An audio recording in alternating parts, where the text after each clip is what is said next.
Hey everyone, it's Michael Kikle. I hope you're doing well today, and I have a video here to talk about a very famous anime that I finally got to watch from beginning to end. Didn't get to see the movie yet, because it didn't come in the Blu-ray box set for some reason.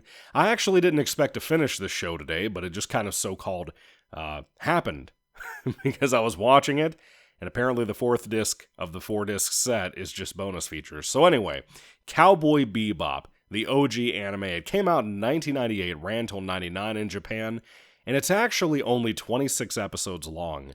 I thought for sure it was like 40, like a lot of these shorter animes can be. I know there's some out there that are like 10 and 15 episodes, 12, whatever.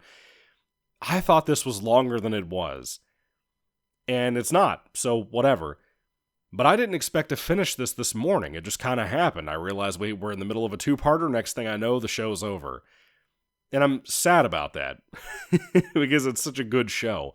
I wouldn't say that I love Cowboy Bebop, but I really, really, really like it. I love it aesthetically. I think the visuals of it are beautiful. The animation, the style, the nature, the pacing of the episodes, the music. There's so much to love about Cowboy Bebop. But before I get into any of those things, let me kind of break down the general plot. Essentially, we follow a couple of bounty hunters that end up gaining two more team members on the team. I'll talk about them in a moment. But we start off with our main character, Spike Spiegel, played by Steve Blum in the American English dub, which is what I always watch anime as if I can. And Steve Blum is phenomenal. He's a great actor. He's in everything that you could possibly imagine. But he's incredible as Spike. Spike is one of the most unique, probably anime characters or characters in general, from anything that I've ever seen. He clearly is inspired quite a bit by like a mixture of Clint Eastwood, who smiles more, and his fighting style is very clearly Bruce Lee, you know? It's awesome. I love that about him. But he uses guns. We have like a sci-fi western neo-noir world that also uses just regular pistols. They don't really use like laser guns and stuff. But you have supernatural things that can happen in here that are kind of explained more by science than anything, but not always. You have so many variations of episodes. You can have horror-themed episodes. You can have cult-themed episodes, which I thought were great, by the way. One of the best ones ever is the cult episode. A serial killer episode. Comedy episodes. There's a lot of humor, but it's very quiet, because the show itself is very quiet overall. But let me get back to the characters, though. You have another character in here who works with Spike, who's pretty much his best friend, I guess you could say, another bounty hunter named Jet Black. And I love Jet. He has a robotic arm, and he's a very tough, very direct dude. But I think in a lot of ways, I think he's a little bit more honest and loving than Spike is. Eventually, they run into a chick named Faye Valentine, who I loved when I was a kid. This show used to come on Adult Swim in America in like 2001, 2, 3, somewhere in there. It was before my parents' divorce, so I know I was watching it back then. Probably shouldn't have, but I would watch like this, The Brack Show, Space Ghost, Coast to Coast, and home movies with my dad on TV. But not South Park. I wasn't allowed to. It wasn't on Adult Swim, but you know what I mean? It's a little weird. Didn't see Family Guy till I was like 11 or 12. I don't get it. But my dad and I would watch this show together, and even he would acknowledge how beautiful it is. Visually, aside from the little bit of the hand-drawn mixture with a little bit of CGI animation with like space flight and stuff, that looks sloppy to this day, but everything else is great. The ship designs, the world designs, dude. Oh, it's great. But Faye Valentine was a chick that I loved as a kid, one of my favorite characters as a kid. She's still great now, and now I got to see the whole show, so I know more about her, and she's great. There's a kid that gets brought into the show that I don't think I ever knew about. This kid is introduced about halfway through the show. Her name is Edward, or Ed. It's a girl who is the most, to me, I know everybody tries to say that Edward is this incredible character and they love her to death. I can't fucking stand Edward. She gets on my last nerve. Every time that she's on the screen screaming and howling, I can't stand it. She's like a hacker chick, but she's also like an orphan. So they kind of brought her in, they took care of her, protected her, whatever. But they're also bounty hunters, so they're kind of playing parents that they're not really parents. They never had kids. None of them had kids as far as I can remember. And Faye tries to be a little motherly to Ed, but also doesn't like her that much either. They care about her, but they don't. You know what I mean? But it's nice seeing this group kind of be their own family. I like that about it. I think it goes with, again, kind of the quiet nature of the show, how it feels as you watch it. It's very cozy. And being out in space, being in a place that if your engine broke down, you're probably dead, especially if your radio goes out while your engine's out. It's such a cozy, relaxing show. Kind of like how Transformers Armada is when I reviewed that the other day. It has this feel alongside the soundtrack they have for this show. And the way the English actors pulled off their roles are great. It's just beautiful.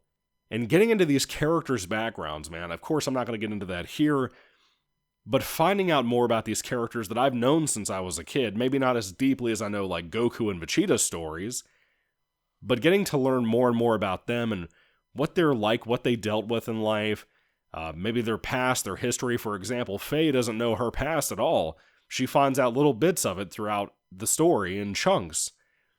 And it was great. It was great finding out more and more about her because I liked her so much. Spike has an incredible background. I really loved that. And this villain that's not really ever present in the show, but kind of shows up at the beginning and at the end, named Vicious. Vicious is amazing. He really is. I really think he's a badass, dangerous villain.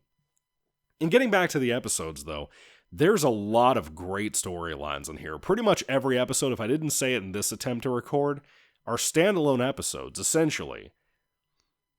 But they have this approach that, again, they can vary on the general topic, the themes, the tones they do. They can be horror-themed, like this one throwback to Aliens. They can be, like Alien, like the movie Alien, with Ripley and whatnot. They can have an episode with a serial killer who's like a balloon man, and I loved that. That was great. They had a cult episode I mentioned briefly. The cult episode might be one of the most chilling episodes of TV, much less anime, that I've ever seen in my life. It still, to me, is unnerving when I think back to it. This show is amazing in a lot of ways. It's not perfect. Again, some parts of it, like the 3D CGI animation involved with the 2D animation stuff in the space travel, things like that get in the way as a very small, very inconsequential flaw to this show. But no one in 2025 could look at that and not complain about it. It looks like shit there. But the hand-drawn animation, the characters, the way they walk, the way they carry themselves. I've never seen a show, an anime much less, where people can just stare off into space for a long time and not say anything, but the scene is saying so much. You know what I mean? That's what Cowboy Bebop is, and that's why it's so incredibly powerful in so many ways that I don't think I ever realized as a kid. As a kid, I just thought it was a cool semi-action show that was very calming and relaxing. Now I'm like, they're really offering a lot more, man. A lot more than I remember. And I knew people loved it. When I was growing up, people would talk about Dragon Ball Z and Cowboy Bebop and Yu Yu Hakusho and Pokemon and all these things. They were all culminated together with things like Yu-Gi-Oh! How great the quality was and stuff. But in hindsight, Cowboy Bebop is more grown up than any of those things. You know what I mean? I love all those things that I mentioned, but this show is very unique because it's clearly more adult and older teenager focused for that. It's got a little bit of blood. Again, using regular guns and not laser guns and stuff. People get shot and the blood will fly everywhere in this show. When you have horror-themed episodes, there's a lot of really cool things it does with that and kind of spooky stuff it does with that. They offer so much in this show, and I don't think any of us even knew it back in the day. So anyway, with all that being said, Cowboy Bebop is definitely a big recommendation for me. If you haven't seen it before, if you haven't had time to watch it before, and you didn't know how short it was at 26 episodes, you should really take my recommendation, check it out. It's really, really fun.